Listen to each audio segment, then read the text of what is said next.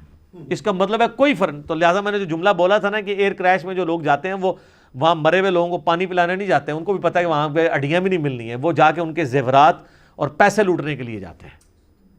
جی ہاں اسلامی بھائی, مسلمان بھائی, تو ریالٹی ہے یہ. اگر کوئی کہتا ہے نہیں جی اس سے ہمارے ایک ملک و قوم کے امیج کو نقصان پہنچ رہا ہے, تو یہ سرخی پاؤڈر آپ خود لگاتے رہیں, پوری قوم کو پوری دنیا کو پتہ ہے کہ ہم کیا ہیں. باقی جی اللہ تعالیٰ ہمیں حرام مال سے بچائے, حلال کے اوپر قناعت نصیب کرے, اس کی برکتیں عطا فرمائے. اور اگر کسی نے اپنی زندگی میں ایسا کیا ہے تو وہ اب رجوع اللہ لے کے آئے, اور جن لوگوں کا حق غصب کیا ہے ان سے معافی کروائے اور ان کو مال دے. خالی کھلی معافی کروانے سے نہیں ہے, مال دے. اس طرح لوگ پوچھ رہے ہوتے ہیں کہ جی ہمارے والد صاحب ہماری بہنوں کو جداد میں نہیں دے کے گئے ہیں تو ہم دیں. بالکل دیں آپ, تاکہ آپ کے باپ کو دوزخ کی آگ سے بچا لیا جائے.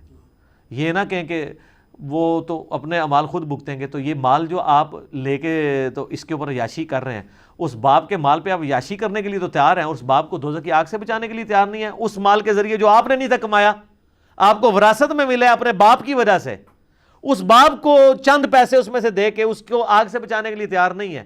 یا آپ نے تو نہیں مال کمایا, اس مال میں سے اپنی بہنوں کو دینے کے لیے تیار نہیں ہے. سوچنے کی ضرورت ہے. ٹھیک ہو گیا جی. اللہ تعالیٰ سے دعا ہے جو حق بات میں نے کہی اللہ تعالیٰ ہمارے دلوں میں راسخ فرمائے. اگر جس بات میں میرے منہ سے کوئی غلط بات نکل گئی تو اللہ تعالیٰ ہمارے دلوں سے معاف کر دے, ہمیں معاف بھی فرما دے. ہمیں کتاب و سنت کی تعلیمات پر عمل کر کے دوسرے بھائیوں تک پہنچانے کی توفیق عطا فرمائے. سبحانک اللہم و بحمدک اشہد ان لا الہ الا انت استغفرک و اتوب الیک وما علینا الا البلاغ المبین. جزاکم اللہ خیرا.